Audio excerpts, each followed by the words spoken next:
You're listening to your brain on air. Program will begin shortly. Enjoy. Kuuntelet aivoisi aina. Ohjelma alkaa pian. Enkä.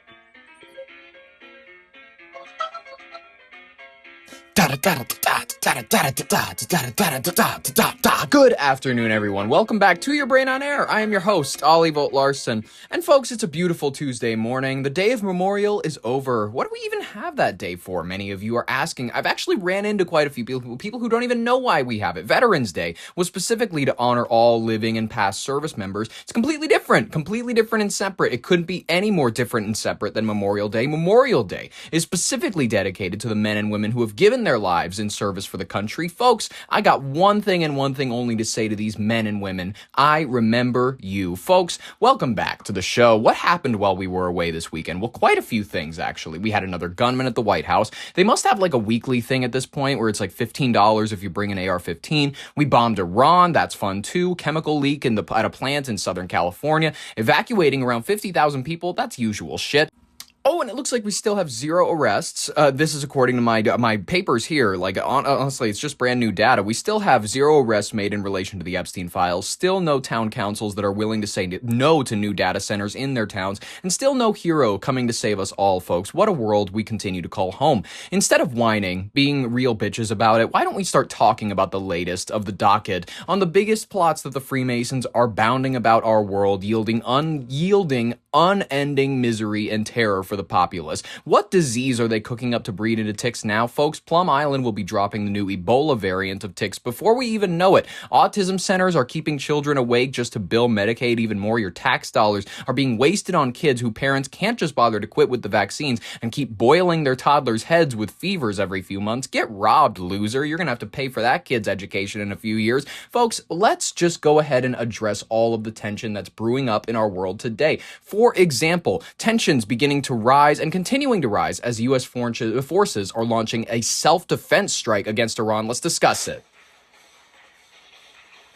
All right, the ceasefire, as we've been calling it weirdly in the Middle East, because there's never a true ceasefire in the Middle East. As we know, Israel's always starting something. They've always been shaking shit up. But even in this instant, I don't know if we can fully blame them because it's the United States claiming that they were acting in self-defense. United States military has launched a sudden direct military strike against southern Iran, according to U.S. Central Command.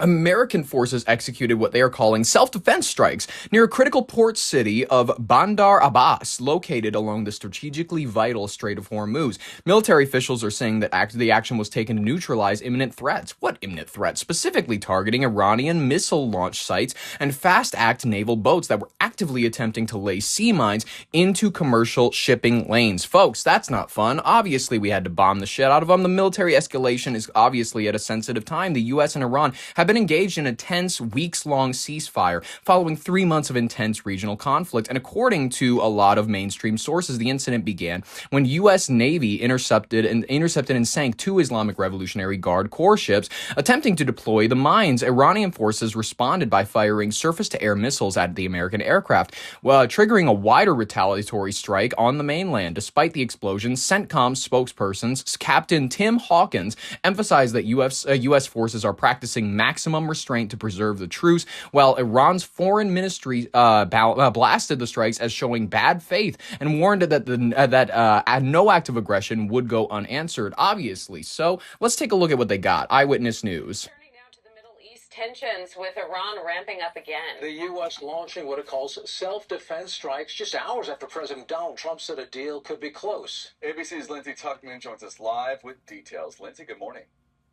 Lindsay, good morning. John, Rachel, and Tony, a ceasefire has been in place for about 6 weeks. Still, there has been restrained action amongst American and Iranian forces. These latest strikes targeting missile launch sites that officials say threaten U.S. troops. This morning, despite days of reported progress towards reaching a peace deal, the Pentagon now says U.S. forces have launched new airstrikes inside Iran, describing them as self-defense strikes to protect our troops from threats posed by Iranian forces. The strikes carried out in the area of Bandar Abbas, home to Iran's main naval base, reportedly targeted missile launch sites and Iranian boats trying to lay mines off the coast. I just looked up images of it. Ladies and gentlemen, it's not, I mean, I'm going to be honest with you. Even before the damage done by our vessels and whatnot, this city was nothing to brag about. Despite the ongoing ceasefire. President Trump, marking Memorial Day, honored the 13 service members killed in the war so far. These incredible men and women gave their lives to ensure that the world's #1 state sponsor of terror will never have a nuclear weapon. Oh. And guess what? There's going to be so many more like them. That is exactly what he should have thrown in. I was thinking his Memorial Day speech was missing something. His Memorial Day speech, I'm not going to play it because I'd rather not give more airtime to his words than what we're already going to be giving him this episode. I think a key aspect of it was missing. He was missing the notorious tone that I think most presidents tend to be not very forthright about, which is we are remembering and very grateful to the young men and women who have died on the battlefield, and there are going to be more, ladies and gentlemen. Your children, actually, as a matter of fact, there will be so many more. World's #1 state sponsor of terror will never have a nuclear. By the way, all for what? A society most Americans hear about from movies like Troy. You know what I mean? Most people are not hearing about the Persians on a regular basis in reality. Most people haven't heard of them since before, the era of recorded history. That's where a lot of people's reference around this region of the world stops, in all honesty. You want to send my son to die, not that I have a son, but you want to send children, not really children, but people's children. I know that they're above 18, but they still have some connection to them. They're not still kids, but they could have kids, you know what I mean? That the world's #1 state sponsor of terror will never have a nuclear weapon. Oh, and they won't. They will never have a nuclear weapon. Oh, and they won't. There are indications the first step of a peace deal could be getting closer. Top Iranian negotiators have arrived in Qatar for talks. And Iran has now lifted its 87-day internet blackout, which has crippled its economy. The Trump administration insists Iran's enriched uranium must be destroyed. The president had a very important, I think, historic call just a couple days ago with a number of leaders from the region. I think there's strong alignment and agreement on what a preliminary draft should look like. It's going to take a couple days to settle on even down to the disagreements over a word sentence. So we'll have to work through that. It's either going to be a good deal or there isn't going to be one. Well, all right. Let's see if there's going to be a deal, ladies and gentlemen. I want to play a clip of this woman, Julie Sirkin. She was preparing to report from just outside the White House when shots rang out, interestingly enough. This was about 2 days ago. Let's play this clip. What is that? She turns around all confused. What is that? What is that? Sounds like fireworks. She's got a real high IQ cameraman. Today, but this obviously comes just a couple of weeks after shooting at the White House correspondence. Now, Jose, I ended up running after that happened. I saw a Secret Service agent come out of the security booth, guns drawn, telling all of us, the few of us who were out there, to run inside the press briefing room. You can see the White House is on lockdown. There's a Secret Service agent. So they were placed briefly on security lockdown. Okay. Law enforcement officials say they have identified the deceased gunman as 21-year-old Nazir Best, a local resident with a history of severe mental health struggles. Okay, good. Perfect option for a patsy. So, a patsy, you know what I mean? It's very easy. Intelligence operatives, especially the CIA, FBI, they're not stupid. They know how to make crazy people do the things that they would like to have done, ladies and gentlemen. Court records reveal that Best was well known to the Secret Service, having been arrested July 2025 for trying to breach a different White House checkpoint while claiming to be Jesus Christ. No federal officials were injured on Saturday's exchange. A male bystander on the sidewalk, though, was caught in the crossfire and has been hospitalized with non-life-threatening gunshot wounds. All right, well, it just sounds like just one gunshot wound. You know what I mean? He's not that hard. He hasn't got like a $140 or nothing. A $150? Is that where they give you the stitches? 150 stitches? Whatever. Trump, regardless, this is not the biggest threat he's having to his health as of recent. He's actually set to visit Walter Reed for his third checkup of his second term, interestingly enough. Let's hear. President Trump is heading to Walter Reed tomorrow for another medical checkup. What should we know there? Yeah, this is going to be his third trip to Walter Reed in about a year. We're told by the White House it's for dental and medical purposes, just a checkup in that case. The president will turn 80 next month, so of course any visit to Walter Reed by the leader of the free world is noteworthy. He's also had, as we've seen from pictures and videos with the president, he has had some apparent drowsiness during some public meetings. And he's also had a noticeably bruised hand. The White House says is because of all the handshaking that he does and because of the blood that he has. It has been covered up with makeup at times by the folks at the White House. But certainly when the president goes to the Walter Reed, it is notable. He does often meet with some of the personnel that's at Walter Reed, some of the members of the military that are also there getting treatment. Okay, he's going to get handshakes. That's great. I'm happy for him. In reality, I don't think that this hospital visit is going to do very much. People are saying, oh, he's hiding the fact that he has blood clots. He's hiding the fact that his health is actually falling apart. Every world, we claim this about Putin. How many years ago have we been claiming? Everybody's going, oh, well, Putin's not 80 like Donald Trump is. Oh, so-and-so Benjamin Netanyahu is not the same age as him. Well, they're getting close, you know what I mean? Putin, let's age right now. He's 73, ladies and gentlemen. So we can make up as many rumors as we want about whether or not the president is in decent health. In all honesty, I don't think he is. And I think that the real rumor that's being put out there is that he's a perfectly healthy specimen. That is the rumor, ladies and gentlemen. It's not true. Okay, let's talk about this chemical leak in Southern California. I want to go ahead and I want to cover this because the evacuees,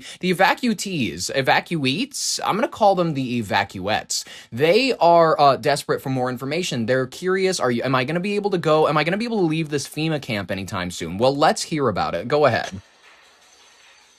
There's an unprecedented industrial crisis. It's triggered into sweeping emergency response in Southern California. A federal, state, and local agencies, they're all battling highly volatile chemicals that have leaked out. Governor Gavin Newsom declared a state of emergency for Orange County over the weekend, a move that followed immediately by President Donald Trump approving a presidential emergency declaration to mobilize FEMA personnel and to spend specialized resources. The swift intervention follows a major hazardous materials incident in Garden Grove, where an industrial tank at an aerospace manufacturing facility overheated and began venting dangerous, highly flammable vapors into surrounding neighborhoods. Very, very fun. The crisis and then prompted a sudden chaotic displacement of roughly 50,000 local residents across several different cities, including parts of Anaheim, Buena Park, and Westminster. For days, an anxious community watched as the emergency crews relentlessly doused a massive storage tank, which held thousands of gallons of methyl methacrylate, we'll call it that, a chemical used to manufacture plastics in aircraft parts. In a desperate race to prevent a catastrophic explosion, they kept dousing it. Experts compared the pressurized self-heating tank to a giant soda can left in a hot car, essentially, warning that the full rupture could send flash fires, spread toxic shrapnel, and release plumes of gas capable of causing severe respiratory and neurological irritation. All of that would be erupted if this thing went ahead and went boom. But thankfully enough, due to the efforts of, I'm guessing it was felons, because that's the majority of people we have working in our fire departments, and you know what, people who can't really work any other jobs. Thank you. I'm not saying I'm ungrateful. I'm saying thank you to the scum of society who's fucked up their lives so much that they have no other choice but to work in those positions. Literally, we sometimes use prisoners in order to keep them for firefighters. It's awesome. And I'm sorry that you know, if wildfire season is coming up, I get they're going to be busy.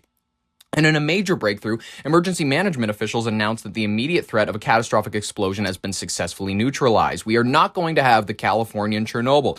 In a newly discovered crack in the structure, a safety valve vented off dangerous pressure buildup, allowing the internal pressures to drop significantly, though. While about 34,000 evacuees have still not been finally cleared to return to their homes, fire chiefs are warning that the danger is not entirely past. A unified force of nearly 800,000 first responders still remain on site to mitigate the remaining fire risks, contain potential liquid spills from reaching local storm drains, and continually monitor the region's air quality because it could spread out. Just keep in mind, if this thing goes boom, it's not just California that gets dusted. Things travel through the air, and air, you know, I don't know if you know this, it covers all of the earth. Let's see this.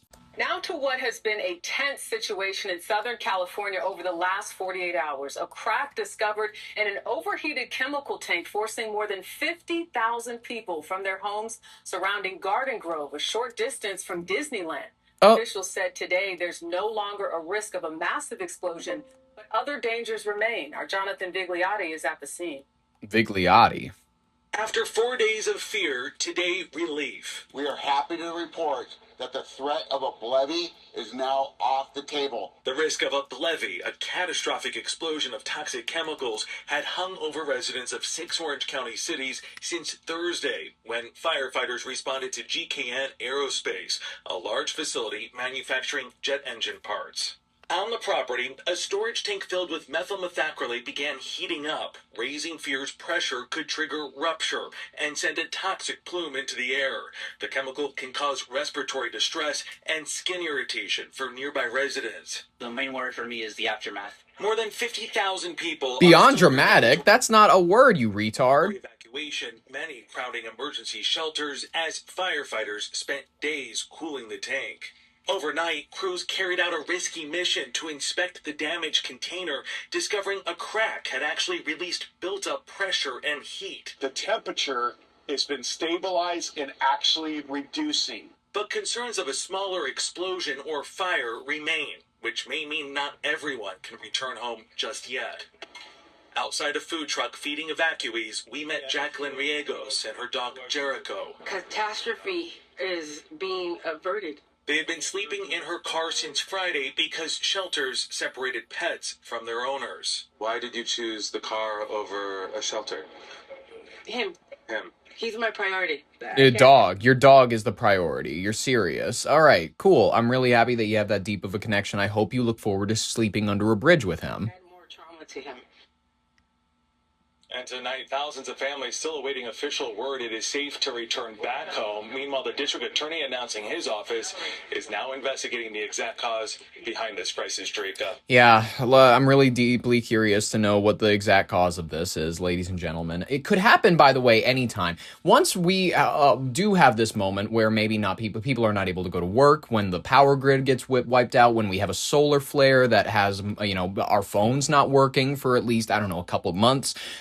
And I'm not trying to scare anybody. I'm not trying to, let me make it so clear. I'm not trying to scare anybody with this premonition, but we're dealing with a situation where people might stop showing up to work. We're dealing with a situation where people aren't going to be able to, they're going to not know who to trust. They're not going to know what the news is. They're not going to know what is real anymore. We're already existing in a world where people don't know what's real. So we're going to, it's going to be a situation where I'm just going to say it. I'm getting more comfortable with my neighbors. I'm like getting to know who they are. I don't really like them so far, but in all honesty, you got to do that. You got to at least pretend that you like them. You got to be like, okay, this person, so-and-so knows how to, but maybe this person, she knows how to grow tomatoes. Okay, cool. She said that she has family in Florida, so she might be on the road trying to find them when all this goes to shit. Like, I'm being honest with you. Communities, your apartment building is not going to be like a reliable community like a bunch of people think it's going to be. People in cities don't know who their neighbors are these days. People who, even in small towns, you bought that house because you were able to afford the area. And guess why everybody else is in that area? Because they were following the exact same pattern as you. You are all just a bunch of strangers who have ended up in the same region, probably don't have very much in common as people. There's no such thing as community anymore very deeply. Who is the closest member of your family that lives near you? Exactly, ladies and gentlemen. That should make you a little bit nervous. If they are more than a mile from you right now, I'm just going to be honest with you.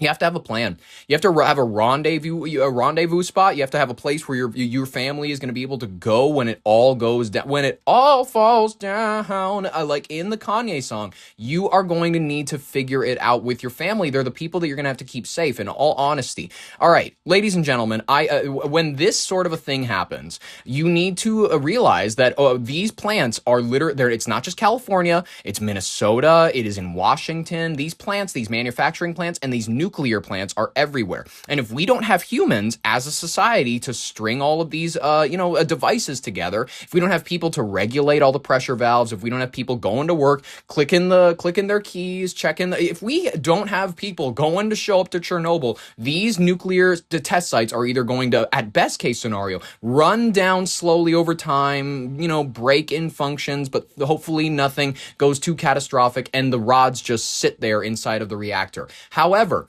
in most cases, you're going to have an eventuality where people are just going to stop showing up. Some of these things are just going to keep building up power. They're not going to have anywhere to send it out. Eventually, you're going to have meltdowns. You're going to have situations that we were warned about years before. Like, listen, this was talked about in the 1950s. You know those old videos you used to watch where the turtle would be like terrified and then a second sun would appear off in the distance and then he'd teach you to duck and cover? We're going to have to get back to the old days of duck and cover, because listen, these AI data centers are only going to keep getting hotter. They're going to be stealing up all of the water that's left when you're going to need that fresh water because you need something to wash out the bite that the rabid dog just left on your arm. And you don't want to use any alcohol because it's listen, I understand that it's cleansing. I understand it's whatever, but your crew's running out. You know what I mean? You need something to wash out that dog bite. So you need to get fresh water. Well, sorry, it just went to the AI data center. Folks, the Road by Cormac McCarthy was a great vision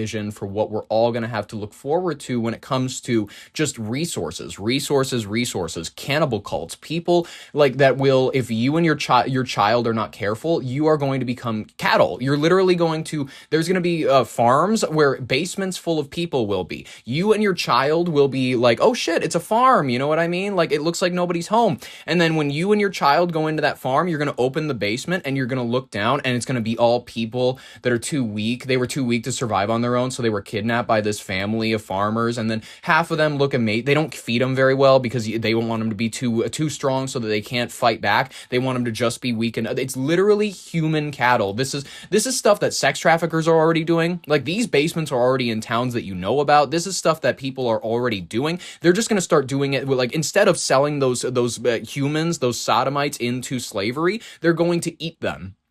You have to understand, I'm not trying to paint a picture for you that's inherently, like, I don't want you to go, oh, that's gross. Why are you saying that? I want you to hear it and go, oh, that's gross. I don't want me and my children to end up one of those human cattle. We have to kill the farmers. We have to kill the farmers instead. Instead of, like, and we can't free them. Like, in all honesty, what use would they be to our crew? They're just going to be a bunch of mouths to feed. In all honesty, these cannibals might have had something to it when they were into the idea of, like, oh, we're running into how many people? We can't keep them all alive. They can't serve us or whatever, so let's just eat them. You're going to start to question whether or not you are willing to cook human meat for your children. Ladies and gentlemen, if I'm as a person who doesn't have children, but if I were to have children, I'm telling you this right here, right now. It is a lesson that I've taken into my heart and to the grave, that you protect your clan first, you protect your crew first. If your children are hungry and you see a pack of bandits walking down the road, I'm sorry, your kid's going to be eating one of those bandits. You have to make something work. Speaking of bandits, let's talk about the rapid fire section of today's headlines. A lot of stuff you need to know about in order to keep your media diet healthy. Now, one notorious bandit, if you don't already know, it's been 6 years since the murder of George Floyd, more like the overdose of George Floyd. However, it's been deemed a murder by everybody else. It's crazy to see a Rodney King situation in real time. Like, Rodney King was so evidently the cops doing their job, but then the media taking the beating out of context. It was such a prime example of that. And then it must have been wild for people in the 90s. I mean, it must have been nuts it must have not been that crazy for retards who just believe everything on TV and we're like, oh, poor innocent black man. But it must have been crazy for people who were like, oh yeah, it's just the cops doing their job. It must have been nuts for them to watch LA burn, watch, Bush call in the National Guard in order to defend the city itself. It must be nuts for them to watch a lie like George Floyd be formulated in modern day. It's ridiculous. All right, 6 years ago, it is 6 BG. AGF.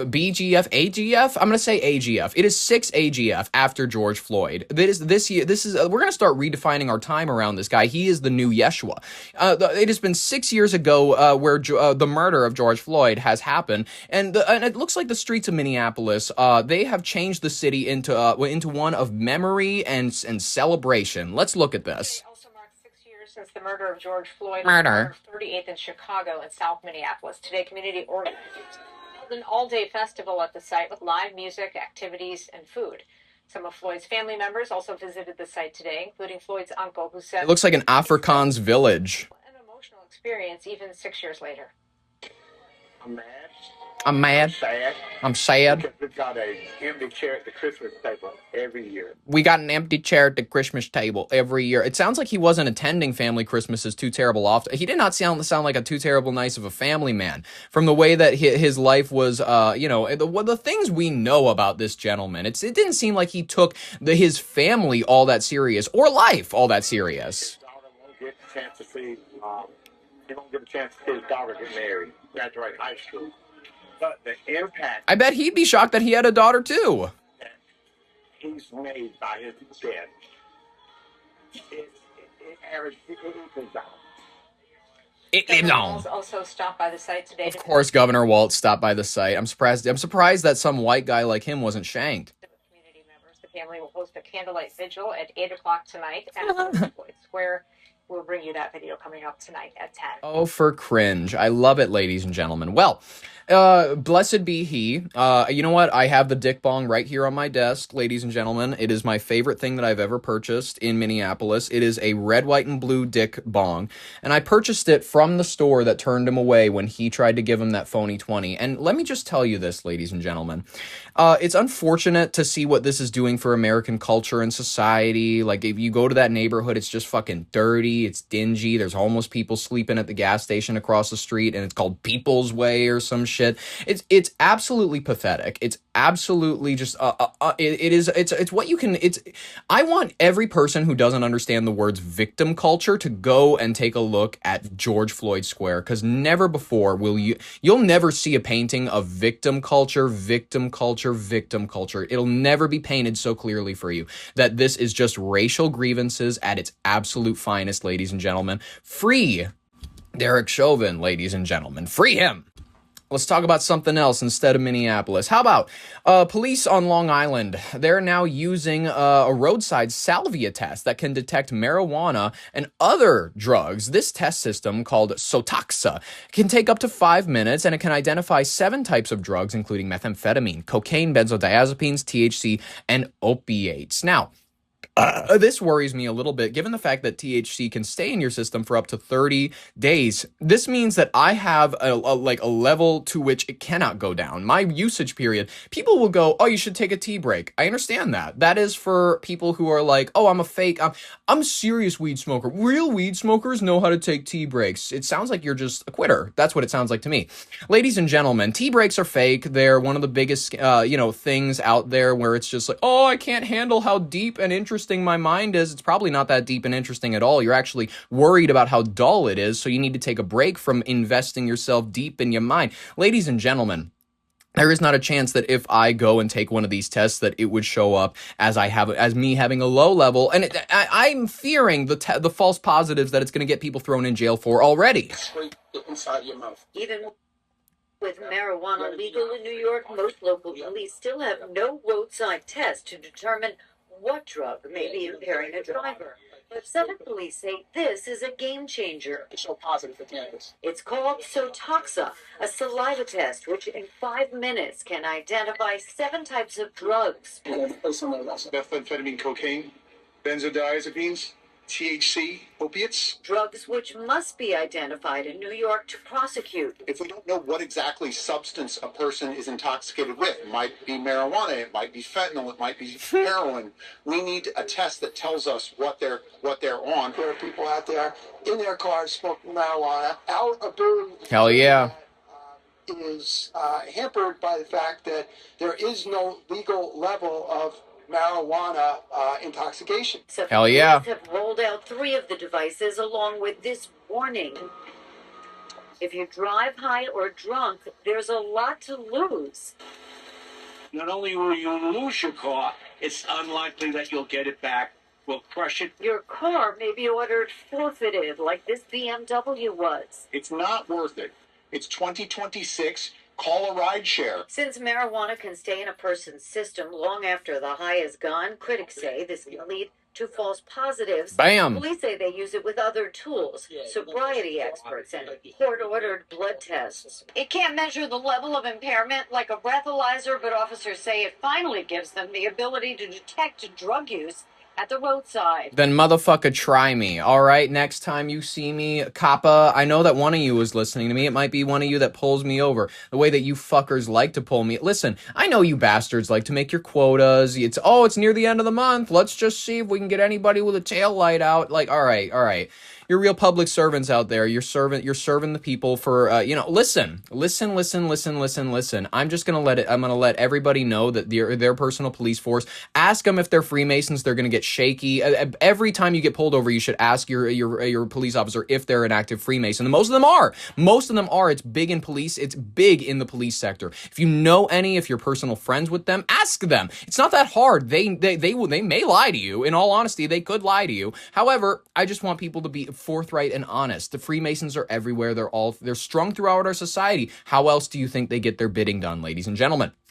Let's talk about Byron Allen. Byron Allen, he's a television host. He is a former of the Allen Media Group, which is apparently his attempt. I don't know if AMG, Allen Media Group, is going to be the next AMC. I don't know if he's trying to make this the next Time, Fox, Warner, any of this. I don't know. But there's a new host taking over Stephen Colbert's late night time slot on CBS. Byron Allen. His long-running comedy roundtable, which I'm going to play this clip here. Actually, it's called Comics Unleashed, and Norm Macdonald said something that I actually think sums up the show pretty well. It's brilliant, Byron Allen. He had that Comics Unleashed. You ever do that? Oh, you couldn't be more unleashed. There's nothing unleashed about it. Thank you, Nick Swartzen and Norm Macdonald. Ladies and gentlemen, if you want to listen to that, he's dead, unfortunately. You can go back and listen to the classics, though. He has had this show, this roundtable, Comics Unleashed, where basically, very, very basically, let me lay out the format for you.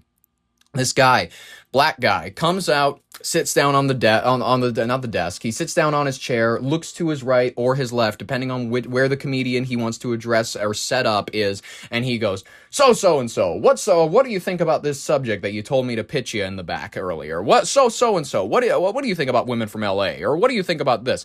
He offers what he calls clean comedy without any political jokes. It's a sharp turn, obviously, from Colbert's cutting political commentary. In this interview, with All Things Considered, NPR's Alyssa Chang asked Byron Allen if he had any conversations with executives at CBS, maybe Barry Weiss, or its parent company Paramount, about boundaries he can't cross or even topics that he should avoid on Comics Unleashed. Let's hear. I'm just gonna serve it to you right now, and I'm not gonna tell you what to think. He sounds a little bit defensive. Have you had any conversations with anybody at CBS or at Paramount about boundaries not to cross or topics to avoid on Comics Unleashed? Absolutely not. Okay. How about down the road? No, you asked the question. I want to be clear. Well, I have absolutely not had any conversations with anybody at CBS or Paramount about what to say or not to say, politics or boundaries. Do you know that I've been taping this show here since July or August, and somebody from CBS just came by to say hello and thank us. Okay. Visited the set one time, came by to say, we just want to see a taping because we haven't been here. No one has ever, as a matter of fact, when we've sent the episodes over, they barely give notes as part I love that you're talking to in camera. No, because I know you're a TV guy. I get it. Because I want the audience to know that. Because I want all this time out, all these shenanigans. CBS has not given me any notes, any feedback about don't be political, don't. Remember, I started the show 20 years ago, and we've been crushing it. It hasn't been funny. It hasn't been funny for 20 years, my guy. All right. He's going on the media tour. If you don't already know, by the way, he owns BuzzFeed. In case you weren't aware of how deep this man's tentacles stretched into this business atmosphere, because in all honesty, the Jewish thing was getting a little overplayed. They were like, okay, people are really starting to catch on. The Jews are everywhere. Okay, we need to find a new front man. We can't be using the Jews as because listen, everybody, it's getting popular at this point to hate the Jews online. So let's start pivoting to men and women of color. That is the new front for the Freemasons, the Vatican, the New World Order. They are going to begin shelving out as many men and women of color onto these boards, onto all these executive spots as they can, so that the moment you even dare to point that out, I can guarantee you there are some minds that are listening to this and just said, Ollie, you sound like a Eurocentric weirdo. I'm not. Listen. Does this man, even for a second, seem like he knows anything about running BuzzFeed? This is the motherfucking website you used to take, what caramel cookie latte am I quizzes on. You never once used BuzzFeed for news. You never used it for any information that made your life any more meaningful or better. This man is the peak of goy slop. He is the goy slop. He is the issuer of the goy slop. This is his title at CBS Broadcasting, ladies and gentlemen. Byron Allen wants to turn BuzzFeed into a free TV super app, according to him. Let's hear it. Now you're acquiring a majority stake in BuzzFeed. Yes. Why? BuzzFeed is a phenomenal brand. No, it's not. Magnificent. Still? Oh, yeah. It's been around for 20 years. Jonah Peretti has done a great job. Everybody knows BuzzFeed. Yeah. And HuffPost. Huffington Post? And Tasty. These are great brands. I invested a little over $150 million to build out a streaming app called Local Now. Yeah, I remember that, yeah. Local Now. So Local Now uses artificial intelligence and proprietary software to curate, aggregate, and stream super hyper-local news, weather, sports, and traffic. Geofence to your zip code. Yeah, it is magnificent. Here's the problem. No one knows about it. Now, here's the other thing. We won Best Streamer twice. Let's pause. Yeah. Let's appreciate that moment. We've won Best Streamer twice. Okay, we beat Netflix, we beat Amazon, we beat Hulu, we beat Paramount Plus. We beat them all twice. No one knows about it. Now, I'm going to take that technology, I'm going to marry it. I'm going to marry it with BuzzFeed and HuffPost. Now they're in the streaming business. 30,000 movies, TV shows, and documentaries. Over 600 fast channels. 400 ABC, NBC, CBS affiliates providing their local news. Overnight, they're a major streamer. And this is the perfect intersection of free streaming, premium content, using AI for free. Now using AI for free. I love how he slipped it in, because you say AI around people nowadays, they get nervous that their jobs are going to be heading out the door. But he slipped it in at the very, very, very, very end, ladies and gentlemen, and that's key. What is key is that this man, he might be redefining the comedy space. If you want me to actually I can play. Here is a clip right here from his show. Let's go. Play it. Well, we moved up to the mountains. Up to the mountains? Yeah, it's nice. We got a nice little house, and there's behind it, there's like a 40, 50 acre plot of woods. Yeah, it's really nice. And we get bear and elk and deer and moose and all that comes in. Well, you definitely don't want any black people to visit you. I know you see. No, I'm not coming, Bill. What? Do the African Americans dislike nature? Do the blacks dislike the bountiful beauties that Mother Nature has to offer us, her children? When are white people like the only people who go on hikes? I thought hikes were a biracial thing, that we all, as humans, quite frankly, we're trekkers. Humans love to walk. You know what I mean? I've seen black people that are stealing things from Foot Locker. They love to run. They love to get active. In all honesty, what is this narrative, this false narrative of black people not enjoying nature? It's not true. It's not true, ladies and gentlemen, and I refuse to acknowledge it as true. I'm going to play this clip. How about this? Google wants you to feel comfortable about the future of AI. Our last story will be about AI. However, this this one, in regards to Google, is them unveiling the fact that the AI singularity is near, according to them. This week in Mountain View, California, we got an up-close look at the sights and sounds of Google I/O. It's an annual conference showcasing how the tech giant is harnessing AI across every aspect of its business, from smart glasses to health. Always good news. A video game from scratch. Just Who wants that? Do it. Google also announced a partnership with OpenAI to detect what's real and what isn't, as the company releases its most powerful and lifelike generative AI model yet. Here's our Nathan Russo-Smith. Looks like a bunch of nerds. Just a conference. Hello to everyone watching from around the world. Hello, everyone. What excited you so much about today? Oh my God, where do I begin? So many exciting announcements. There's so many metrosexuals here.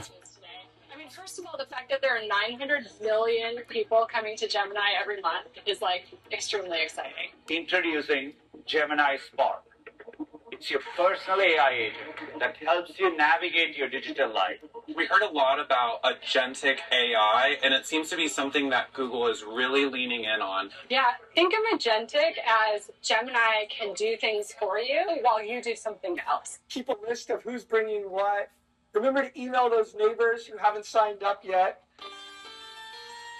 Gemini Omni. To announce Gemini Omni, a new model that can create anything from any input. You can create a character. You can give them a name. Her name is Jazz. So this is Jazz riding a bicycle. Well, we want to change something. We want a cute dog in the basket. You don't have to totally I don't get recreate this. the video. You don't have to roll. So this is only for people who are making movies about their digital creator. Well, the moment you, by the way, create this for everybody, it loses its appeal. The whole appeal of being a director, being a movie maker, being anything like that was that you couldn't just do it from your bedroom. You couldn't just do it from what, you had a couple friends and a camera. You had to go out there and make the thing happen. You had to go out there and develop. People are no longer, this creative spark is just, it's deadened in many people's hearts. They're going, anyone else can do what I'm doing. The prompt dice. You can just ask the model, add a dog to the basket.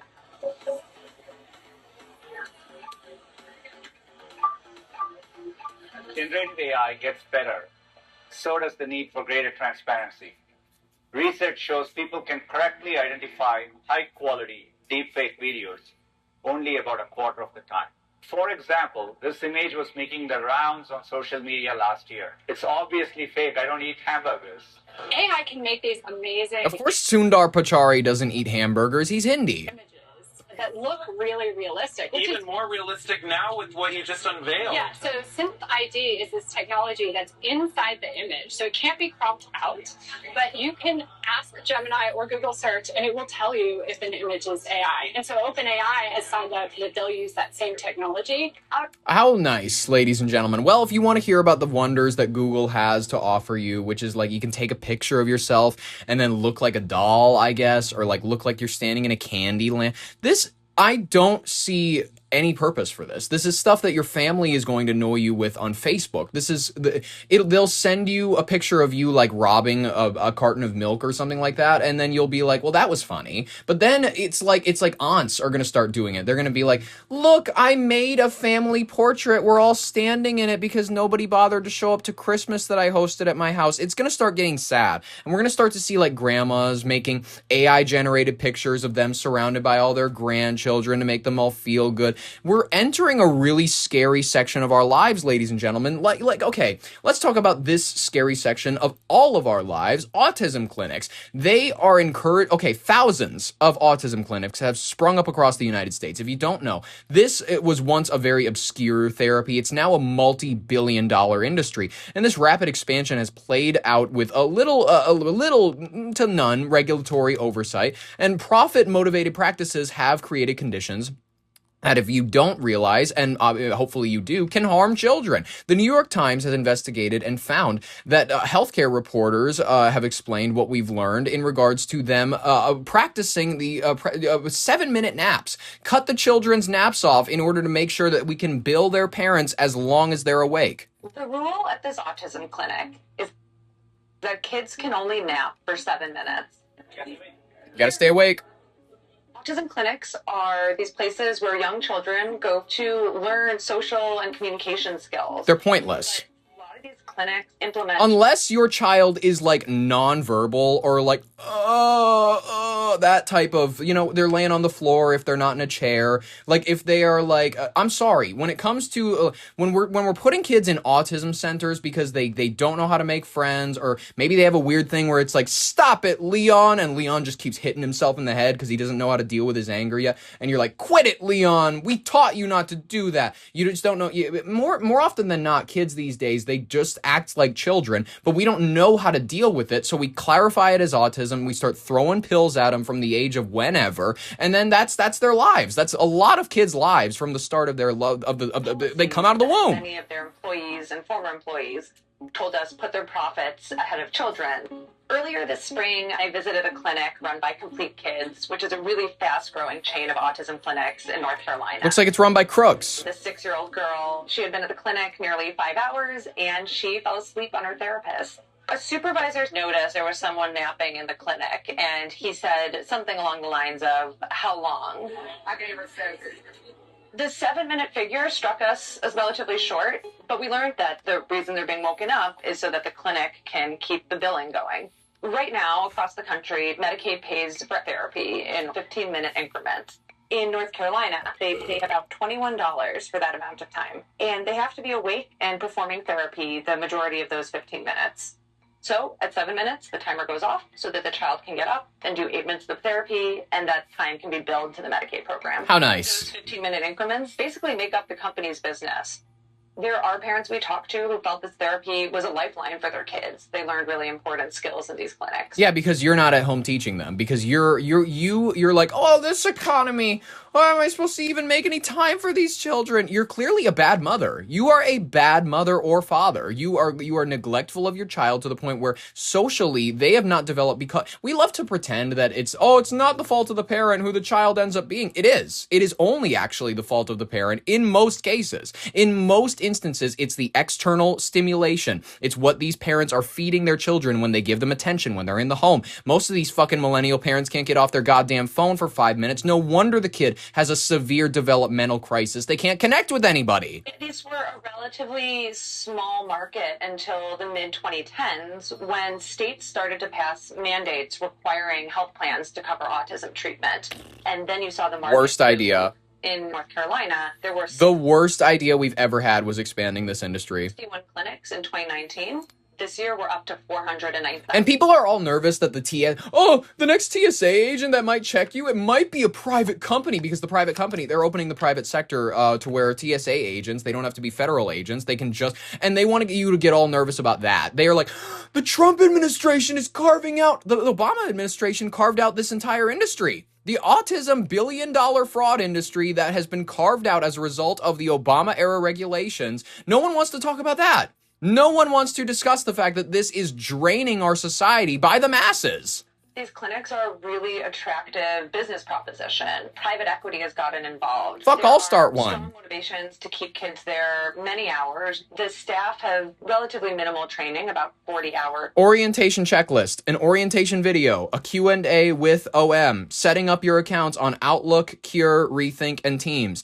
Litmus training, 40-hour course, and then have a shadow / proctor. That's it. Of video courses. And they have less oversight from the state than a daycare where you would be sending similarly aged kids. What we have had experts tell us is that these clinics are often creating an environment that can, in some instances, be unsafe for children. We filed dozens of records requests with police departments.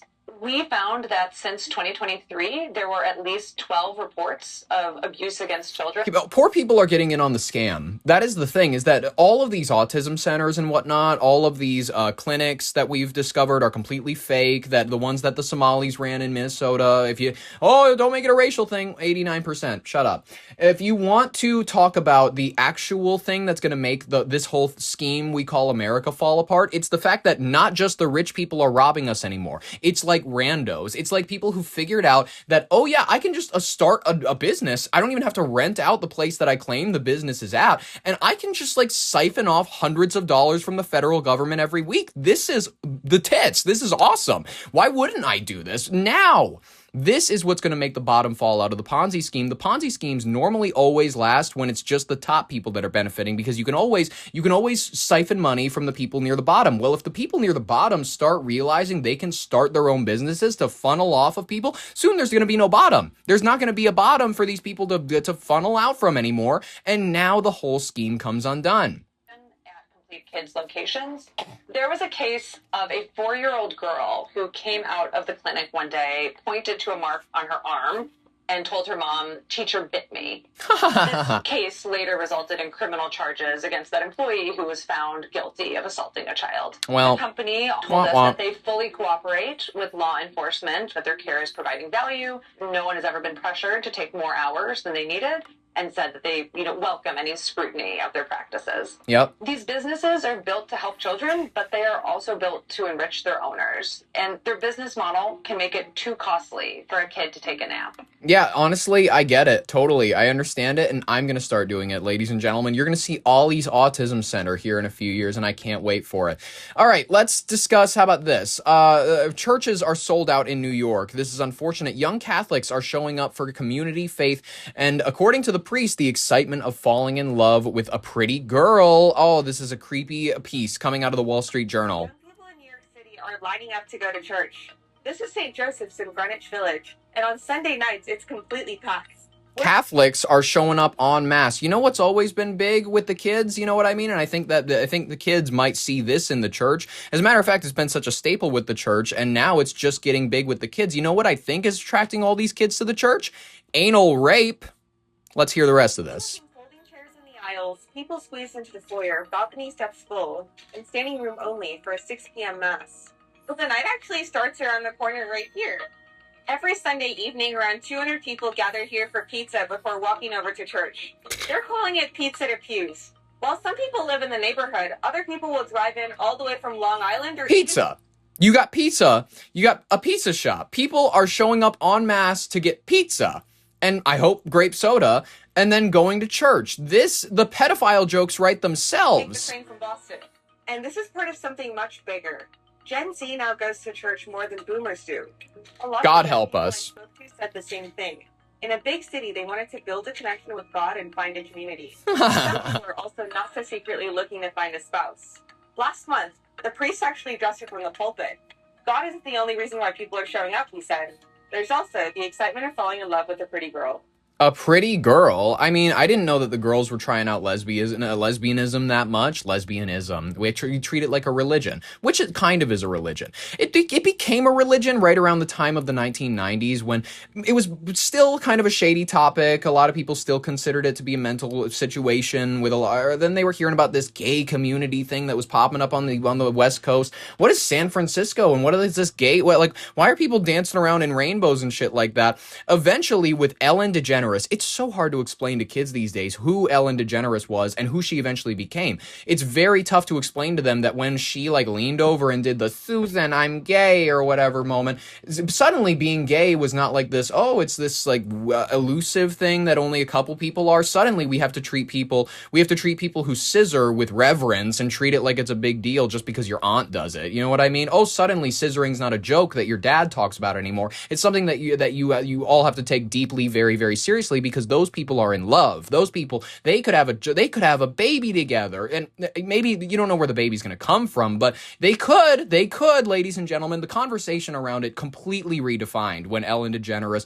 she popped off, you know what I mean? She popped off culturally and went ahead and redefined the conversation around gays. Ladies and gentlemen, oh my God.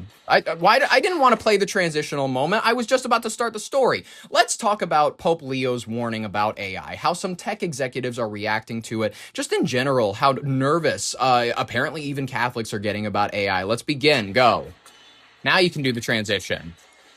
Christ, a powerful moral message has pierced through the high-tech bubble of Silicon Valley. Pope Leo the 14th has issued a sweeping historic warning against the unbridled rise of artificial intelligence. Hallelujah.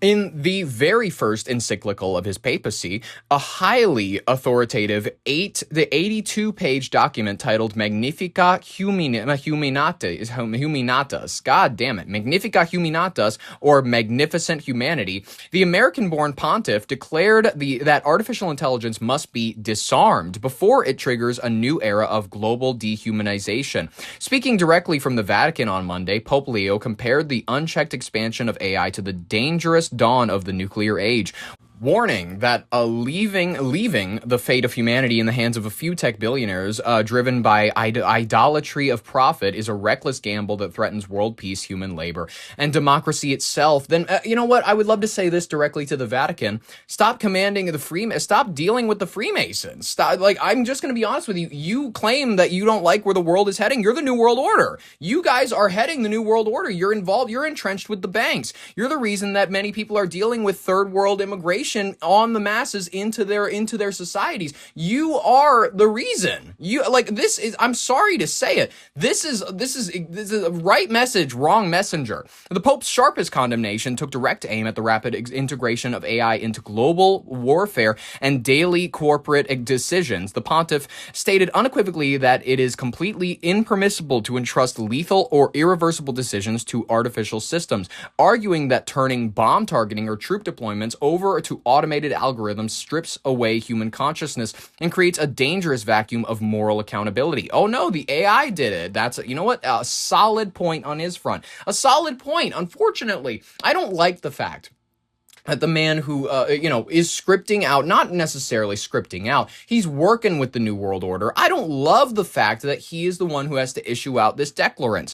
He also blasted the broader tech economy for giving rise to new forms of slavery, highlighting the invisible exploitation of millions of low-wage data laborers in the global south and the aggressive corporate rush to replace authentic human connection with digital simulations. And is still in a striking break from traditional Vatican rollouts, the Pope invited prominent tech executives right into the Synod Hall to hear the critique firsthand. Christopher Olah, the co-founder of a multi-billion-dollar American AI firm Anthropic, actually sat alongside the pontiff and surprisingly welcomed the Vatican's fierce pushback. Olah admitted to the audience that frontier tech labs operate under intense geopolitical and commercial pressures that can frequently conflict with doing the right thing. At least he's honest about it, stating that the industry desperately needs more moral voices outside of the capitalist loop to slow things down. I mean, you can tell Sam Altman about those outside voices he should take into consideration. He is unfortunately Jewish, so I don't think that this very much meant anything to him. The landmark encyclical has already set up an immediate high-stakes political clash in Washington, where Trump and the administration is actively working to deregulate the AI sector and integrate the technology deeper into the Pentagon's weapons systems. Let's hear about it. Contributor, Google Tech Policy Fellow Mike Muse is here for more. Hi, Mike. So Anthropic's co-founder was actually in the audience for the Pope's comments. He also echoed the Pope's sentiments here. How are other AI companies and experts reacting to this? What Olah said was the co-founder of Anthropic is really in relationship to what Pope Leo mentioned. Pope Leo really leaned into the dignity of the worker and really talking about fair wage and making sure that humans are treated properly. He talked about the young person who is... How about treating the sex slaves of the Vatican properly? Collecting the data and doing content moderation. But he also, too, talked about the young person who is mining the essential minerals that are needed to power the compute. We give those African children good jobs. Otherwise, listen, yes, we may have to cut off an arm in order to intimidate their village into continuing to work for us. That child wasn't going to use that arm. It was not their mining arm. Contrast, also the co-founder Anthropic, Olah, he discussed the idea of how to address the global poor. And he said that entities and institutions such as the Vatican are important to their work. It's important to hold them accountable outside of the incentives that are not just about economic-based and growth-based. So there is a welcoming of Silicon Valley, of outsiders who will hold them accountable and keep them morally sound. The Pope says it's not enough to ask whether AI is used for good, but also about how it's designed. Can tech companies design AI systems to either be good or bad? That is what Ola said in his response, is that oftentimes what they're designing is in contrast to what the core aspect of is for humanity and for the good humanity.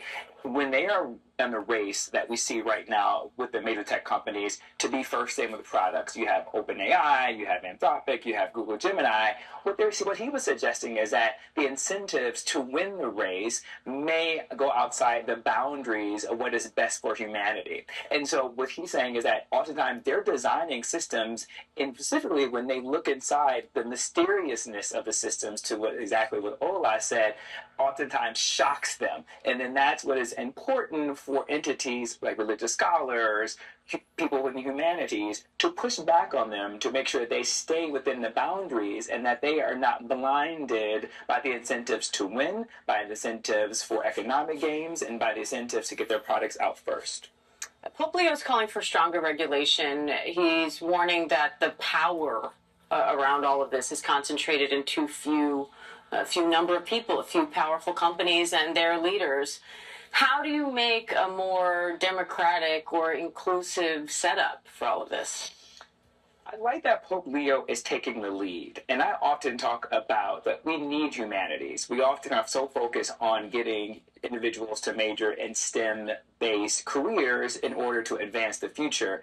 But with that, we need those who are in humanities. We need religious scholars. We need human rights activists to be not only at the table to encourage conversations, but we actually need them at the design table. And I think the more that like Pope Leo take this position, I think I know exactly where he's heading, and I actually agree with him 10 times harder than he even realizes that I agree with him. Pope Leo and I need to work together in order to create the first artificial god. And when me and the Vatican, this is going to be a collab work together, ladies and gentlemen. Me and them will create the first artificial intelligence. You can ask it any question. You can ask it whatever you want, and it will deliver you the true word of God. We can promise you that, ladies and gentlemen. And how much will this program cost you? Just about $89 a month. And listen, and it's not going to be centered in your township. Okay, I know Muckwonago, Iowa. You don't want this data center in your backyard. Guess what? We're going to put it. We're going to build all these data centers that we're going to need to run AI God. We are going to build these data centers in the water, ladies and gentlemen, and then we're going to create an even bigger risk for this is going to be sick. Listen, ladies and gentlemen, this is the amount of pollution we are going to get away with when it comes to greasing up these turbines, allowing this shit to seep into the water. Listen, you're lucky we can't drink desalinated water, excuse me. You're lucky that you can't drink salt water, because even if you drank this water, if you could drink salt water, you wouldn't want to touch the Pacific Ocean after we get our hands on it. It will be a sea of death, ladies and gentlemen, to give you God. That is the key here, ladies and gentlemen. I appreciate you being here and listening to our first episode back this Tuesday. We will be back at it again tomorrow to cover whatever headlines drop, to discuss whatever happens to be on front of mind for me, in quite all honesty, ladies and gentlemen. Thank you so much for listening to today. I will be back at it again tomorrow with whatever news happens to drop. If you'd like to be there for it, subscribe, like if you liked it, ring the bell for notifications. In the meantime, though, I hope that you all have a great rest of your Tuesday. I will see you on the Wednesday broadcast, Monday through Friday uploads. I hope that you have a wonderful rest of whatever your day demands of you. Thank you so much for listening. This has been Ollie Vogt Larson, and bye-bye.